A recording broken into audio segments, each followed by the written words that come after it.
In the recording now. Okay. Good afternoon. Assuming you're somewhere in North America, you might be somewhere where it's morning or night, but good afternoon. This is another Human Development and Leadership Division webinar. It's a repeat of a webinar done previously. We're doing it at several times to give everyone an opportunity to attend it. And the title of the webinar is Leading Through Conflict, Connecting, Collaborating, and Innovating Across Divisions. The presenters are Marilyn and Monda. Marilyn is an old friend. Marilyn and I go back 25 years, I believe. And Marilyn is a very high-level executive consultant. She is a mathematical statistician, and her greatest distinction, in my opinion, is that she served as Dr. Deming's assistant and actually carries a letter of recommendation from Dr. Deming, something he rarely, if ever, did. Hers is the only one I've ever seen. The other presenter is Carolann Wolfgang, who I've known for less time, but we have some things in common. She has a bachelor's degree from the University of Pennsylvania, which is where I got my doctorate. I think I was there a little before her, but not much. She also works in the safety field. She's safety director for a naval unit. I know that's somewhat an oxymoron, but she is a safety director, and she's a certified safety professional, as well as I forget which Sigma belt she has. Great. Great belt. It's attractive. And Carolann is thoroughly versed in quality, and I've really enjoyed working with her over the last couple of years. A couple of ground rules. You're going to be muted all through if you're in the audience. If you have a question, you can type it into the question box, and we'll probably deal with them at the end. There'll be plenty of time for Q&A at the end. Following the webinar, probably tomorrow, I will send out an email awarding you your recertification unit credit and including a survey so you can feedback on the quality of the webinar. And I think that's all I have. So without further ado, I give you Marilyn and Carolann. Thank you, Brooks. Hi, everybody. We have a small group today, so feel free to ask a lot of questions as we go along. As Brooks said, go ahead and type them into the question box. We are presenting this webinar in conjunction with the Human Development Leadership Division and also the Trinidad 5-Star Quality and Justice Association. Is there anybody here from Trinidad today? Anyone want to raise their hand if they're from Trinidad? Oh, look, it's all U.S. people, I think. And one of the things that you'll know if you know anything about HD&L is that we're working very hard on our body of knowledge. And in this body of knowledge, we have all these different topics, visioning, from visioning all the way to theories of leadership. The ones that are bolded today, we're going to be talking about topics that come from those areas of the body of knowledge. Now, I know that Brooks introduced us, but one thing he didn't really talk about was Carolann's extremely important background in conflict management. So Carolann, you want to say a few words about that? Sure.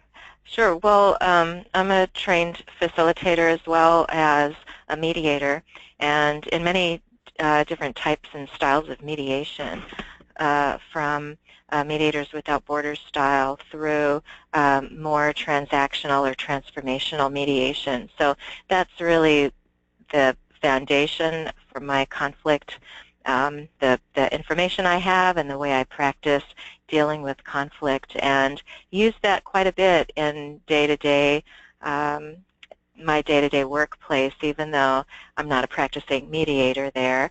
But as you'll see as we talk through these things, of course, these skills just reach out towards everything and are very beneficial for the day-to-day workplace. So also a certified coach as well. So thanks, Marilyn. Thanks, Carolann. So what are we going to do today? Today we're going to talk about generational conflict, and you'll learn about some different generations that are populating our workplace today, and we'll discuss what characterizes them and a little bit about what brings them into conflict. Then we're going to turn to the concept of conflict itself. We'll discuss different conflict models and how you can choose the way in which you might like to lead through conflict. And finally, we're going to take some time to talk to you about our retreat. We're very excited about our retreat, which is called Leading Through Conflict, and our inaugural offering will be in January. We want to give you a look inside the workshop itself. Hopefully you'll like what you see and you'll want to attend. Now, as I speak, you might want to take some time to think about any generational conflicts you might have actually had a part in or observed in your workplace. And if you wouldn't mind typing that into the question box, we'll talk about that as the webinar goes on today. All right, we're going to do a little poll, and let's see what generation you are. So please check one of the boxes. You can see we're showing the years next to each label, the millennials being age 23 to 35, Generation X through 50, and baby boomers from 51 to 70. And the silent generation, 71 through 88. I fit in the baby boomer generation. Carolann fits in the Generation X. And it looks like today we are seeing about 75% of the people in the baby boomer category. And let's see if I can show you this. There it is. And 25% of the people are from Generation X. No millennials today. How about that, Carolann? We would have expected more millennials. Maybe the timing is wrong today for those guys. So let's talk a little bit about how these people populate our workplace. And you can see on this graph, it's kind of interesting. What's happening here is that now in 2016, the millennials and the baby boomers are in about equal numbers in the workplace. And Generation X is a little lower at 66 million in the workplace. And the silent generation, as you might expect, still in there, 28 million. And as time goes on, you can see what's going to happen. The millennials will be taking over the workplace in terms of size as Gen X and the boomers retire out of the workplace as the years go by. So what do you guys know about generational traits? Here's a quote that I like. It says, because all the people of the world are part of one electronically based intercommunicating network. Young people everywhere share a kind of experience none of the elders have had. This break between generations, it's wholly new, it's planetary, and it's universal. What I like about this quote is that you might think it's about millennials. Actually, this quote comes from Margaret Mead, the famous anthropologist, and it was she said it in 1970. So you can see that these kinds of issues have been around for a long time. So let's see now.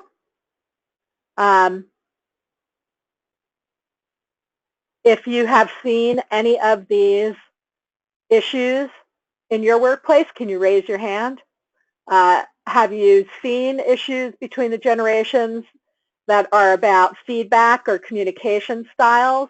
How about work-life balance, business etiquette or dress, the way we like to see hierarchy or leadership? And we've got hands going up, Marilyn. Yeah, I think this resonates, especially this last one I seem to hear a lot about when I tell people that I'm working with folks who are with generational research. I hear a lot about work hours being different in the workplace between the different generations.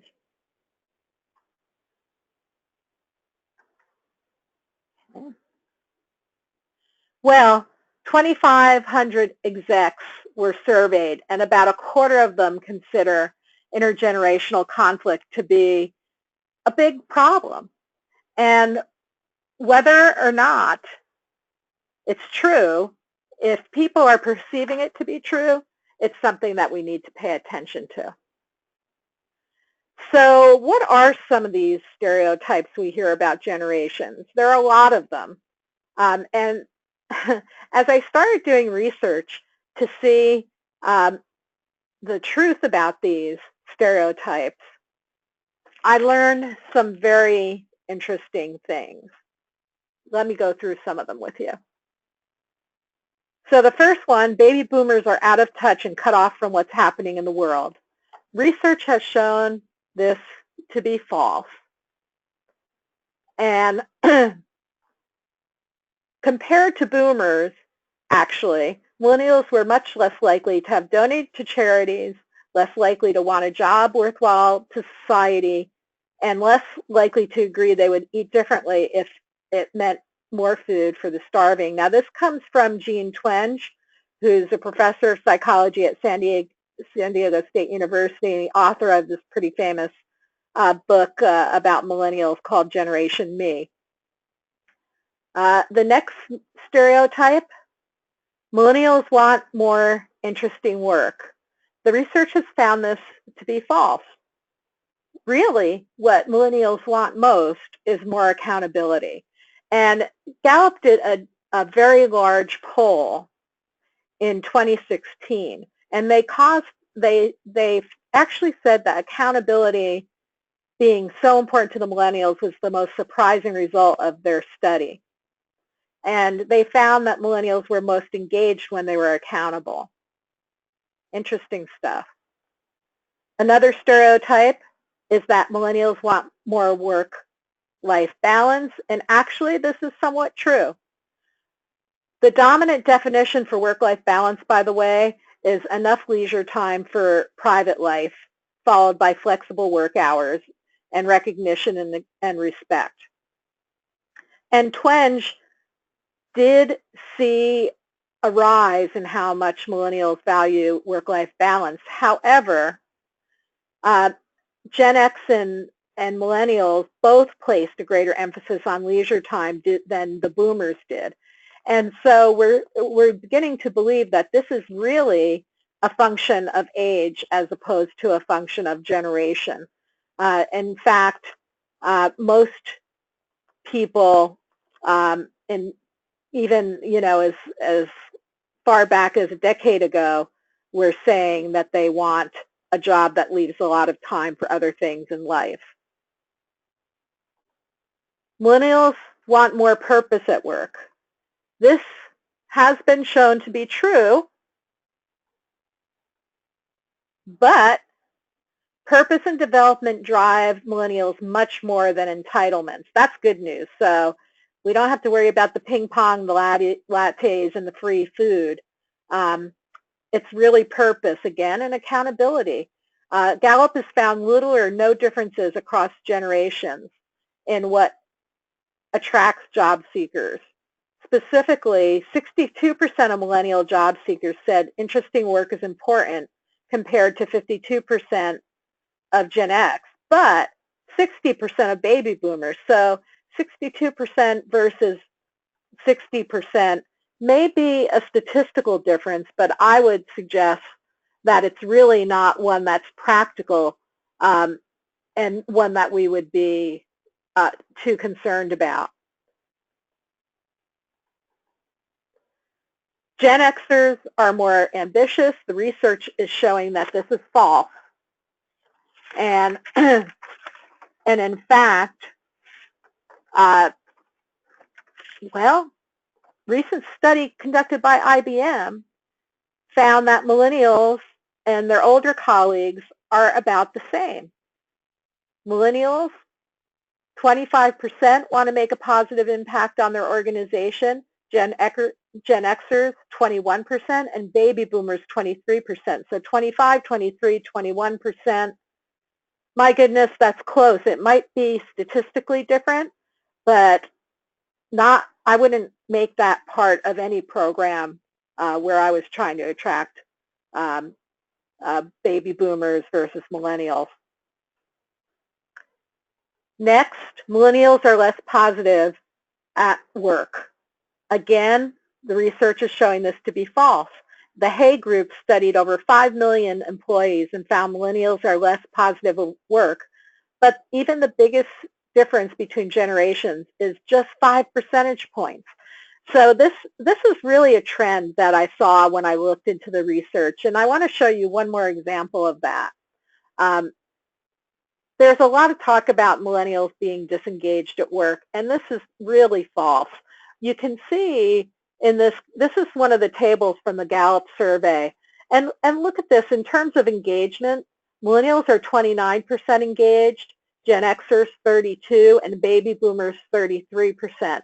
Those are all in the same ballpark, and it's a pretty dismal report that only 30% of the major part of our workforce feels engaged at work. This is something that is not a generational issue. Even though that's a statistical difference, it's a real issue across the generation. Baby boomers are more independent and need less supervision. Again, research finding this to be false.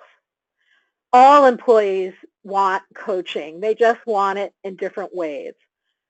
The Gen Xers and the boomers like peer coaching and mentoring, and the millennials want frequent touch feedback. So they want to hear from you more frequently, but in very small doses, and they're more interested in playing to their strengths as opposed to development opportunities. Finally, they're completely different from us at that age, and isn't that the ultimate stereotype? Again, we found that to be false. Fundamentally, all generations want the same things, a workplace that they can thrive in. And there was a meta-analysis of 20 studies that found small to moderate differences. And really what people are starting to say, such as Peter Capelli from Wharton School, there's no real serious evidence that there's a generational difference. And really, it's about age. It's easy to assume young people are different because they seem different from you, but young people are always different from older people. For example, younger people are much more interested in dating than those who are older and settled, and they don't have obligations in the same way older people do. What are we looking for? We're looking for a workplace where we can be motivated and the more intrinsically motivated we are, the better that we're going to be. So, hey, Marilyn. Oh, sorry, Marilyn. We have one of the attendees, Lisa, has her hand up. She might have a question. She just put it down, so maybe she not. Put it down.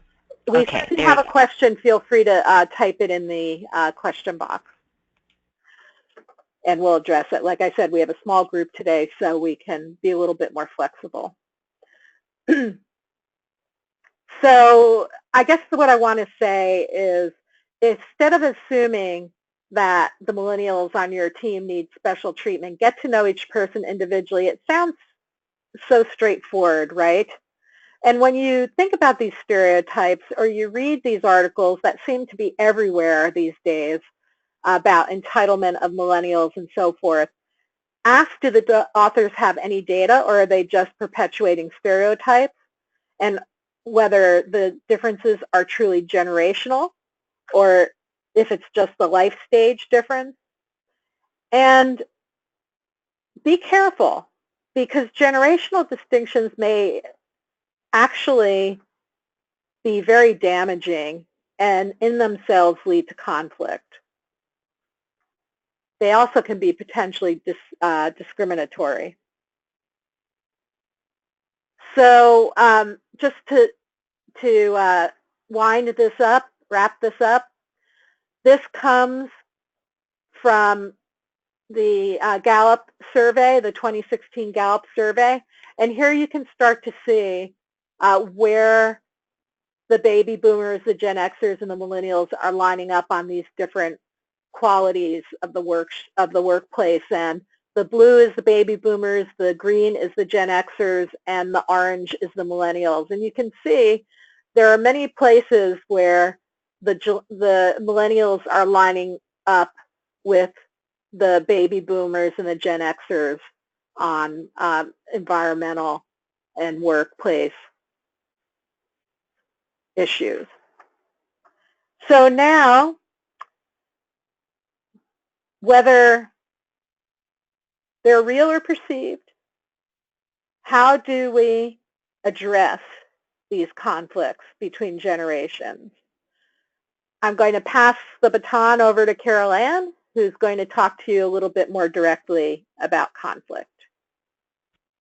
Carolann? Thank you, Marilyn. Yeah, thank you. Well, what was interesting about the discussion so far that I think surprised both Marilyn and I, that the generations have a lot in common. And when we started researching this about intergenerational conflicts, we both were sort of bombarded. When we talked to people about this, we were bombarded with folks saying all sorts of things back about the stereotypes that they believed were true. And I have to say, probably, Marilyn, you did too, I was questioning my own stereotypes about the generations. And so how do we move forward with looking at generations and looking at the conflicts in our workplaces? Well, the point on this slide is saying that you begin by committing to it, and that sounds simple, but it actually is. When we wish to deal with conflict better as an individual, it's a real commitment. And I really, respect everyone who joins in these webinars with us, because it's not an easy thing necessarily, and it means a lot that you've committed to learning what you can about how you'll manage conflict in the workplace. Because there's so much about conflict as a discipline, and it's just it's a big topic, we thought we would actually make a sort of working definition for ourselves, and that's what you see on this slide. And this forms the basis of how we'll look at conflict as we move through the next few slides. We certainly could talk about all sorts of things. We have limited time, so we've chosen just a few spicy points to talk about regarding conflict as we move forward. So what that big long sentence there that you see is about solving generational conflict. And it said, we're at the next slide, but what it said was that this is a personal commitment, and we want to engage in the right dialogue to find a creative, sincere solution to the conflict. And another part of that sentence was, well, it's going to be better than what either party could come up with on their own. So that solution is going to be better than what, one person can come up with on their own to solve the problem. The last part of the sentence is about allowing parties to build a greater rapport if that's desired, or at least to achieve whatever relationship meets their interests. So one of the things we'll talk about is a conflict that you may not want to get involved with, right, or an intractable conflict, perhaps. So we're not saying that you should be involved with every conflict or that you need to be. And so what that implies in this working definition is that you want the rapport built to match the, what you need to get out of that workplace relationship. We do have a poll here on this slide to see actually what your experience has been. There's a lot of conflict training out there, and some of you might have read about it or some might have had training in it, and so we'd like to get a feel for what you've had there. It could have been a one-day training class or just reading a book, and so if you wouldn't mind taking the poll, that would be great so we can see what we've got here. Okay, we've got about 60% voted. Mm-hmm. So give it just a few more seconds and we'll switch over. Sure. Okay, let me share this with you guys. We have about 67% have done some reading and 33% have had training, Carolann. Okay, great. That's great. So one of the things that we also have on this slide is discussing that similar to leadership, similar to some other disciplines, you can learn how to deal better with conflict. So that's these three things are what's showing now on the screen. It's, some people will say, well, like leadership, oh, they're natural leaders. Oh, they're naturals at dealing with conflict. Or to be better a negotiator, you have to be born a better negotiator. And that's evidence-based says, no, that's false, that you can learn these things. So we're encouraging you as well that you can learn how to better deal with conflicts. And you learn in this process to execute dialogue differently. How do we do that? Well, we have to practice. We can't learn from PowerPoint slides necessarily. And so any training that you get in conflict should be interactive. Maybe there are role plays, but that practice in experiencing the conflict and on both sides of the conflict really make a difference. That's how we learn how to deal with it better. And from what Marilyn was saying, that third point, how you deal with generational conflicts is the same as how you deal with any conflict. That is what it comes down to. And so we thought when we started the research that, no, there might be some differences, but it's not so. As you learn to deal with conflict, that will affect certainly how you see the different generations in your workplace. Marilyn had talked about stereotypes, and so I certainly recognize some of these stereotypes. And so people ask, well, can we get over these? Can we move past these stereotypes? Well, yes, we can. And there's a number of ways that we can move past this stereotype. One is understanding the generational differences and the options that you have to engage in conflict. It's also, we were talking about commitment. It's committing to not have these stereotypes impact your experience.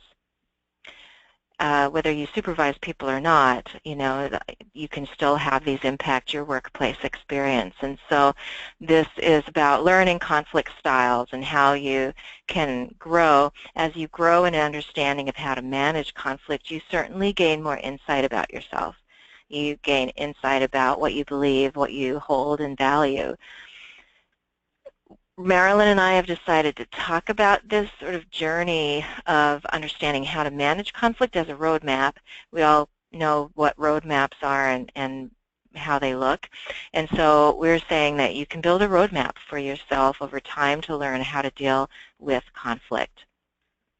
The fifth point here is about prep and respond with a plan. And so like everything else we might do if you're a quality professional, especially you plan, you've got good tools for planning.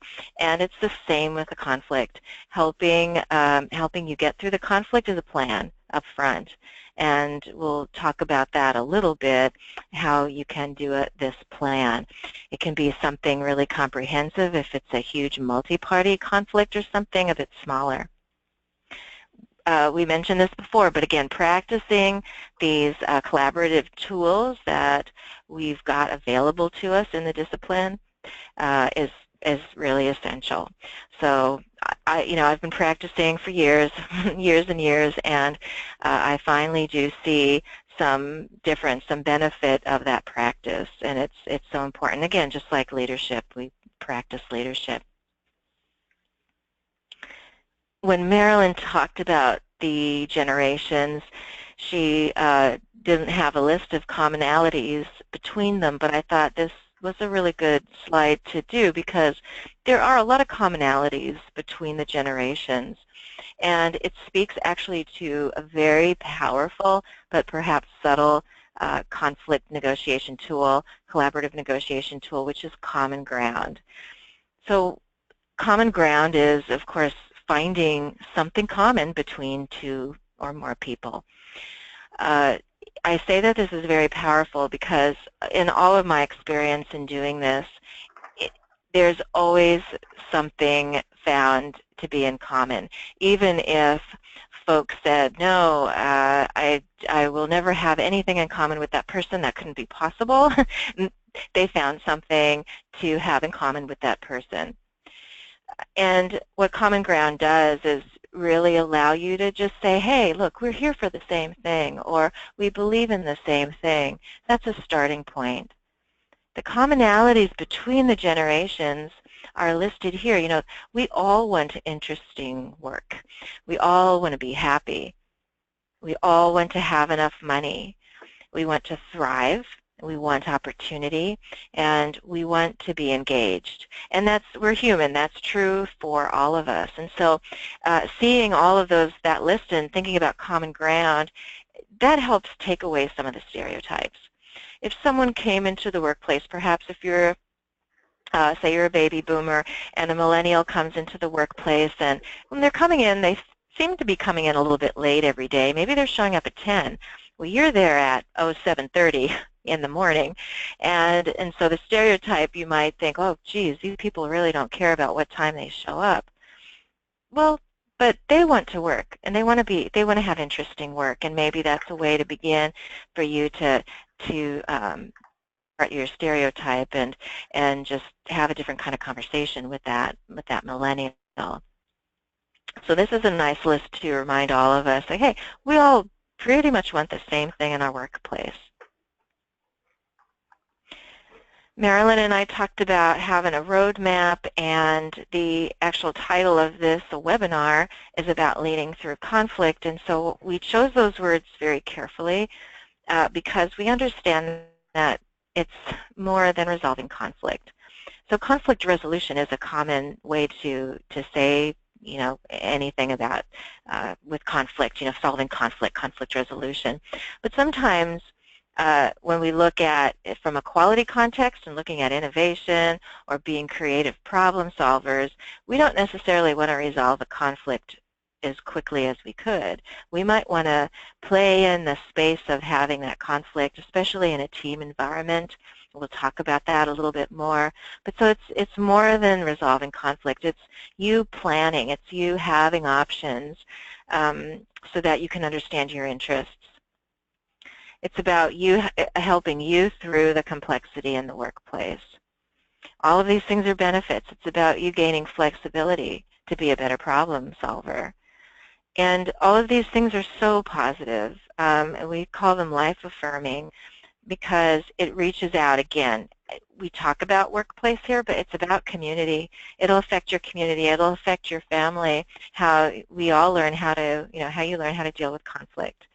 So we call it leading through conflict because we want to acknowledge that when it's okay to be in conflict and it's okay to take a chance, take a roadmap, take a path through the conflict to see what's on the other side, especially in a workplace environment where we're always looking to be more flexible and we're always dealing with ambiguity in the workplace, that complexity, and so that's okay, and we can actually learn how to do that. Sometimes, and I think, Marilyn, you're a facilitator as well, you might have been in a meeting where a facilitator wanted to solve a conflict really quickly, right? Right. And that could be reasonable and effective and appropriate, but sometimes it isn't. We want to solve it quickly because what's on this slide, how conflict affects us, this list of crazy things that we feel when we're in conflict. Who has felt some or maybe all of these kinds of things when they've been in their own conflict? Could you raise your hand?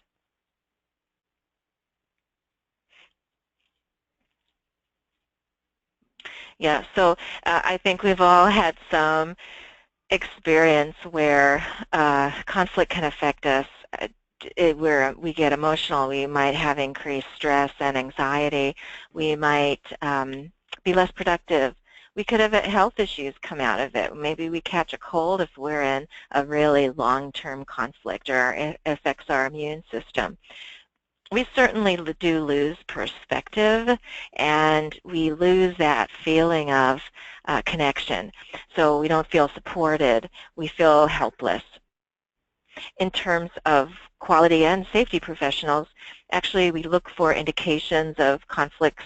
There could be greater errors or injuries or accidents, right? And so this is a terrible list of negative things that we all might feel with conflict, and we don't want to experience any of those. We know that this all turns into a downward spiral, right, unless we figure out a way to stop it. And maybe you felt that downward spiral, it could be a low-level conflict going on for a long period of time, or even a very intense, acute burst of conflict. We can have all these things affect us. As quality professionals, we think about process, and we love process, most of us, if we're in the quality field. And so we'd like to say that getting through this conflict, leading through conflict, is a process. And we can look at a continuum of options to deal with conflict. So those of you who've done some reading about this topic or have had training, you know that this continuum could go from a very proactive situation where you're actually collaboratively negotiating with someone else, another party in a conflict. Or at the other end of this spectrum or continuum, you might be in small claims court with that party or person. What that continuum is about is engagement of the individual. If you're being very proactive, going through mediation or doing your own collaborative negotiation with the party, another person, that's very engaging. You're not helpless in that. You're making decisions and you're being engaged in the process. If you choose that other side, which could be appropriate, which is going to say small claims court, it's very low engagement, actually. People think that it is higher and more engaging than it actually is. When you go to small claims court, you don't make decisions anymore. The judge is making the decision for you.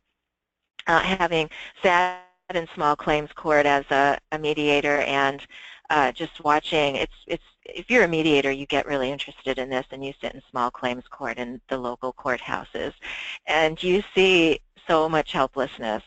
So people who leave there after the judge has heard and the judge has made a decision about the conflict, after they leave, they thought, a lot of those people think there's more relief than there is. There could be some relief, but it's still a very difficult process to get through. And again, you don't make the decision. Somebody else is making the decision for you, and you have to like it or not. So the start of this whole process in deciding where you are in the continuum is self-awareness. So that's the start of your roadmap. The self-awareness is about well, I'm committed to this. I have these stereotypes.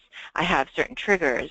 Certain things bother me about these people. You know, just having that self-awareness. Again, like in leadership, when we're on that journey, we think about being self-aware and learning, right, as we go. The last point on this slide is to say, again, there could be intractable conflicts or conflicts you choose not to be involved with. But thinking back to the slide where we had that long sentence up front about our sort of working definition of the conflict journey, that's different. That's a different choice than stewing over a conflict, right? What I mean by this is there might be a bully that that's on the street, and they're just a bully, and everybody knows they're a bully, and they're going to start screaming at me. I'm probably not going to start into a collaborative negotiation with that person. I may never see that person again. I have nothing to do with that person. They're just a bully. I'm not going to try to reason with them. I'm going to choose not to be involved. I'll walk away from that. I don't have to be engaged, and I'm not going to stew over it. So that's what we mean by that last point, and that's a part of the process. That's a decision that you're going to make up front, how you want to be involved, if you want to be involved in this conflict. We've talked a few times about interests and learning interests, and so there's an interest-based style that we're talking about here, which is different from a positional-based style. And many of you who've had the training or reading about this topic will understand that positions are what you take when you're going to small claims court, when you're on that side of the continuum. An interest position is what you really, an interest-based option is what you really take up if you're on the other side of the continuum. When you're collaboratively negotiating, you put your interests on the table. Interests are things like, well, the simple idea of this is that Marilyn and I both want an orange, and Marilyn, I say, well, no, I want the orange, and Marilyn is saying, well, she wants the orange. So that is a zero-sum game. I'm taking the position that I want it. Marilyn says I want it, and there's one orange. So the zero-sum game says someone does lose in this, right? It's either her or me. There's going to be a loser. If I take a more interest-based approach, I will say, okay, Marilyn, look, what do you want the orange for? I want the orange, but what do you want it for? Just tell me. I'm hungry, Carolann. Oh, okay. So when I find that out, it changes everything. It's not a zero-sum game anymore because I do not want the inside of the orange. I'm a baker, and I want the outside for the zest. So if I didn't know that she wanted the inside, which I didn't want, and she doesn't want the outside that I want, we're going to just go back and forth. We're going to get annoyed with each other, and one of us will be, hurt because we don't get that orange.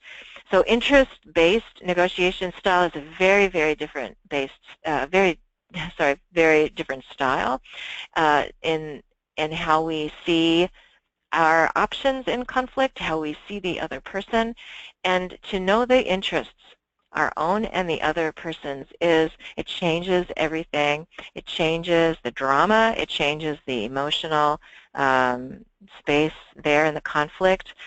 So, unlike positions, if I'm taking a position, sometimes I don't want to put that on the table necessarily. I don't want to tell the other side everything about what I want.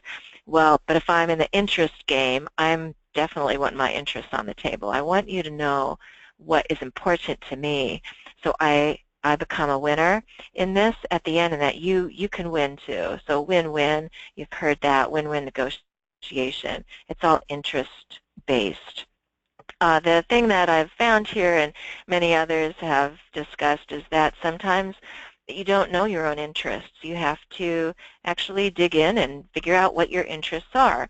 It's not a given that you know that. So it's important to you, again, in the self-awareness of this, in the conflict as well, you find out what you really, really, really need and want when you're in this conflict, so that you can win. You can win at the end. So it's a little bit about interest-based and versus positional. Quality professionals, again, we think about innovation, we think about problem solving, we all do a lot of teamwork, and so we wanted to then drag this back to the idea of innovation and what it means to be in conflict and how that relates to innovation. Well, the definition of innovation is a new idea, originating something new, and conflict can certainly be the seed for this innovation or this origination.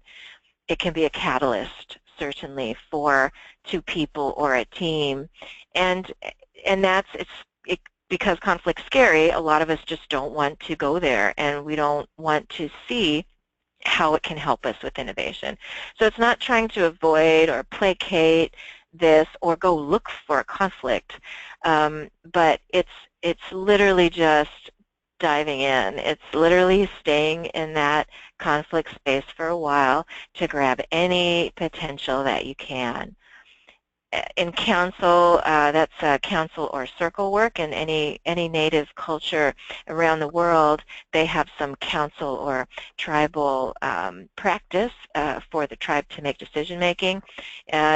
In America, in Native American culture, we call this turning into the skid.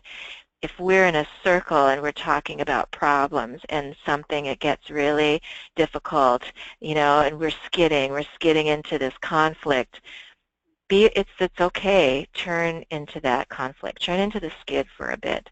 That implies being vulnerable.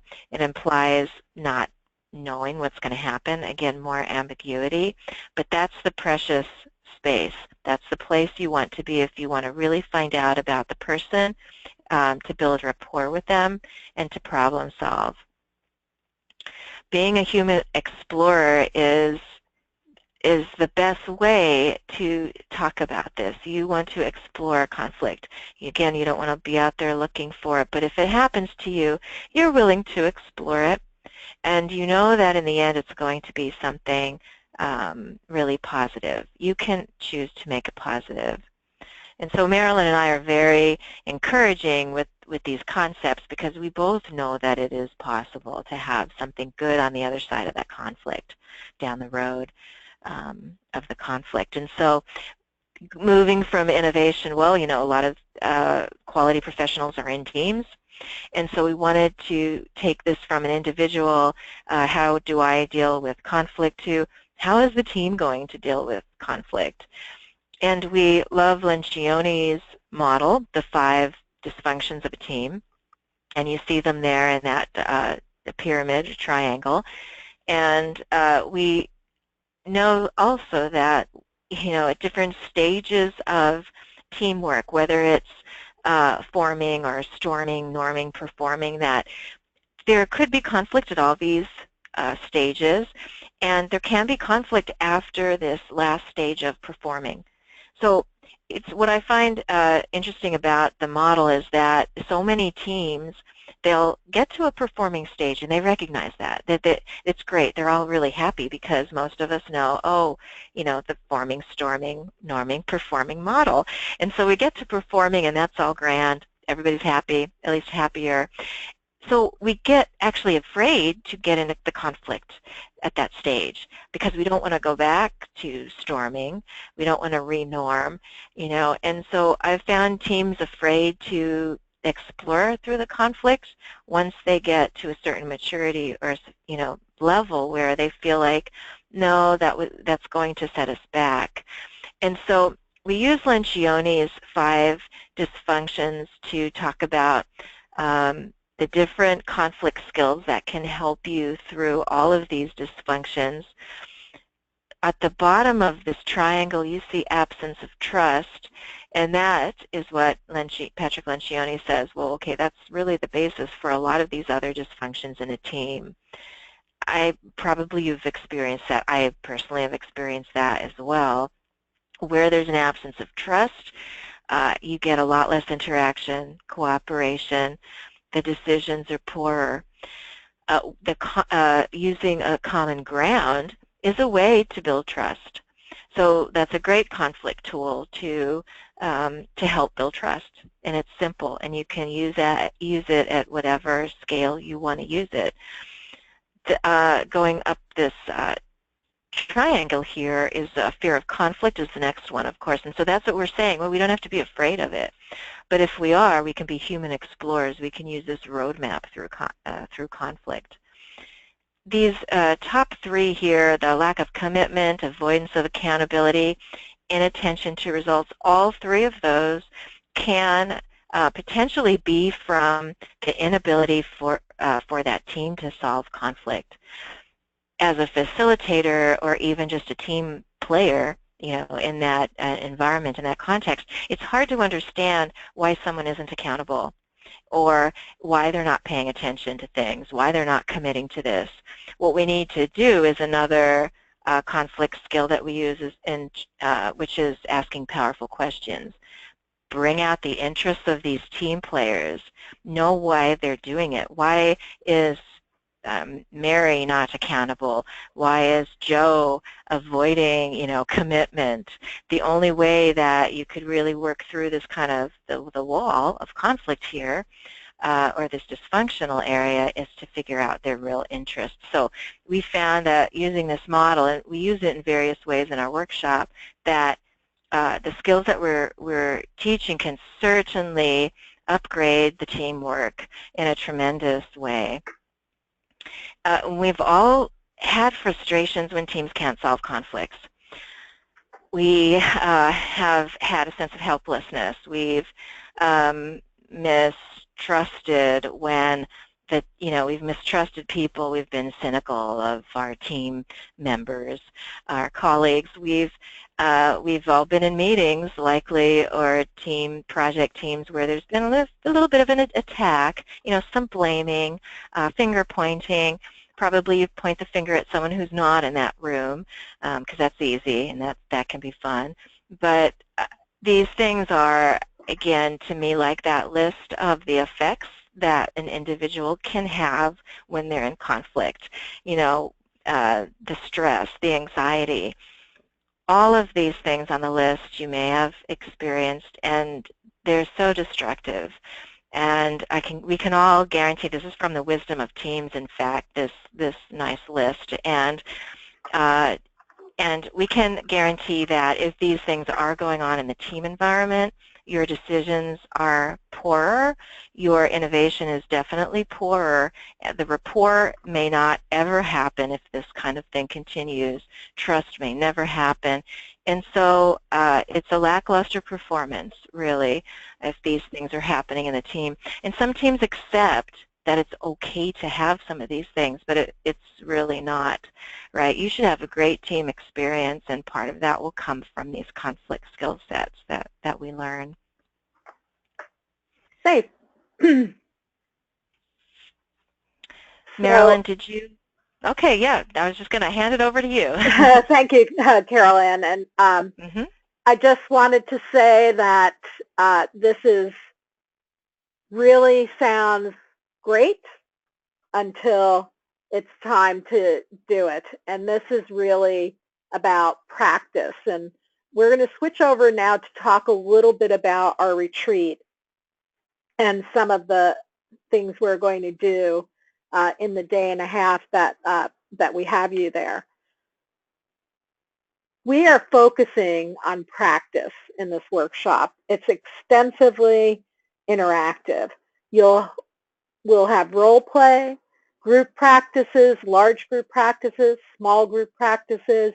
There'll be an opportunity for personal reflection and journaling, and after session interactions. We're even going to offer a post-course deepening session, which we'll talk about in a minute. This is our inaugural offering, and we're very excited about it.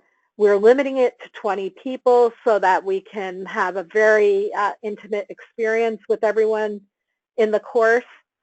You're going to see that this course is intense. There is a lot of things that we want to do with you, and that's one reason why we're calling it a retreat, because you're going to get both, not just practice, but also theory.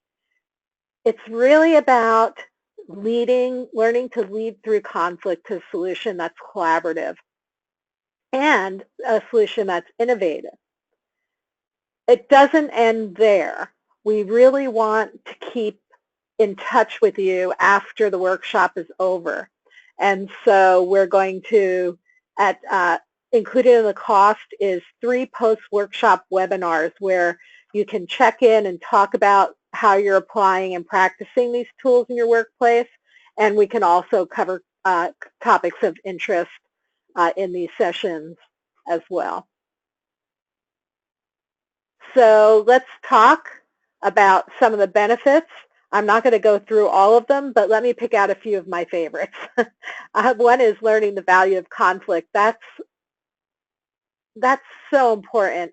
It's so easy to dread conflict and avoid it, but we want to honor it instead. And we want to honor it for what we're going to learn as we lead through it. The other benefit I think that's really important is that this workshop is a lot about finding more about yourself, how you like to handle conflict, and experimenting with other conflict styles that may not be your first choice. And above all, we want you to become comfortable with exploring conflict. And we do that by having a plan to lead through it. Let's look at the agenda for the day and a half. There will be some things before the class, pre-course activities, so that when you enter the course, we can hit the ground running. The first morning will focus on generational theory, conflict theory, and an examination of your personal conflict style. We're going to be using the Kilman conflict mode instrument, which we will have you take the first morning, and this will let you know what your personal conflict style is. It's going to be a lot of fun. And then later in that day, we're going to dive into the tools, the techniques, and the skills.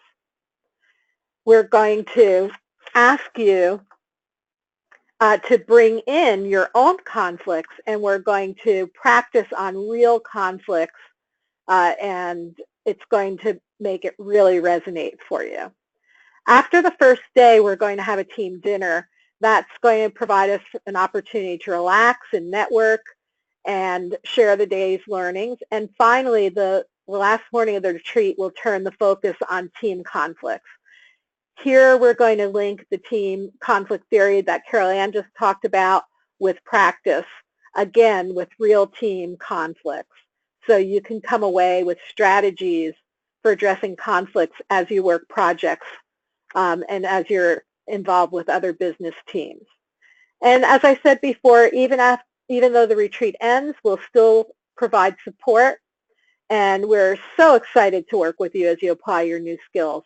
We want to hear how you're doing, and we'll schedule, therefore, 3 touch points that will allow you to continue to advance your skills.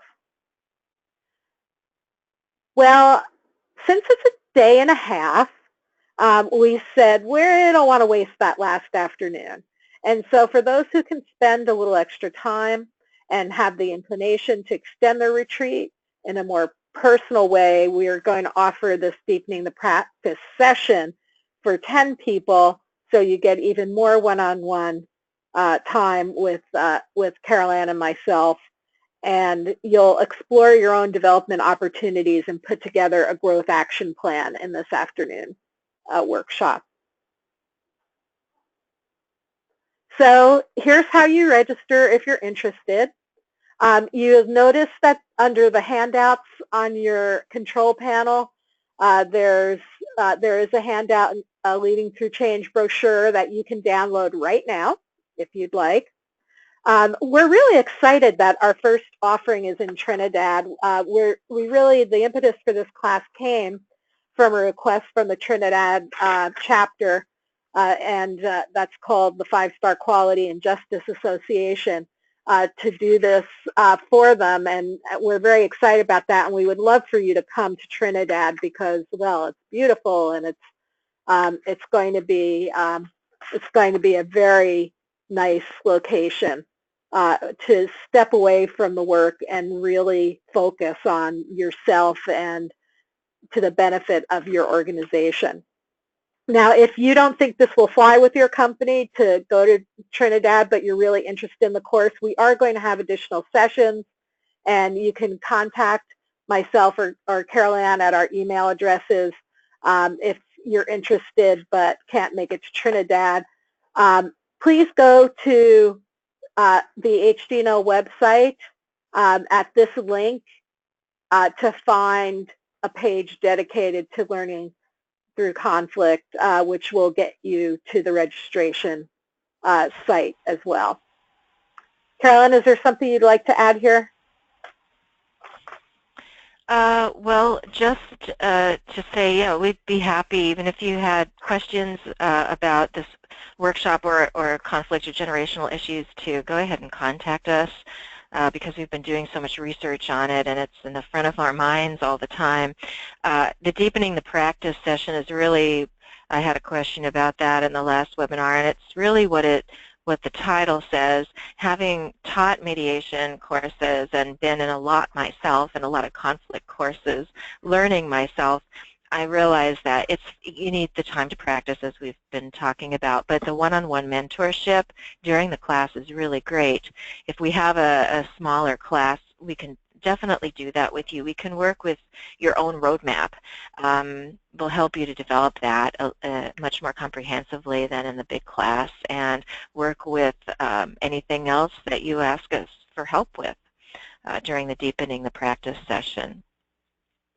Excellent. And so thank you so much for coming and for your attention through this session. We really want to inspire you to think about conflict differently.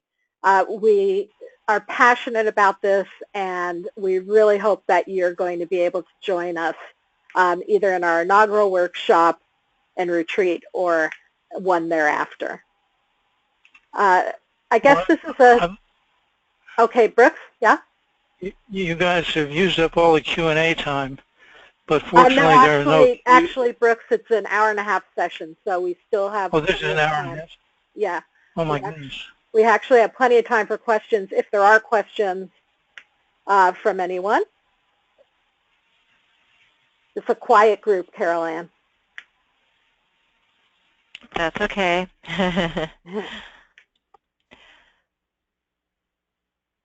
So thank you then. If there's no questions, Brooks, do you want to tell them about the survey you'll be sending out? Well, it's very short, and I really appreciate your filling it out. It's kind of your way. It's the only pay we receive for these webinars is you're filling out a little survey. So please do it. And I'd like to thank Marilyn and Carolann. I learned quite a bit. I was going to ask you, I had a question for the audience, which was, when you guys raised the issue of intractable conflict, how many of you thought of the presidential election? Yeah. Sometimes it feels that way, doesn't it?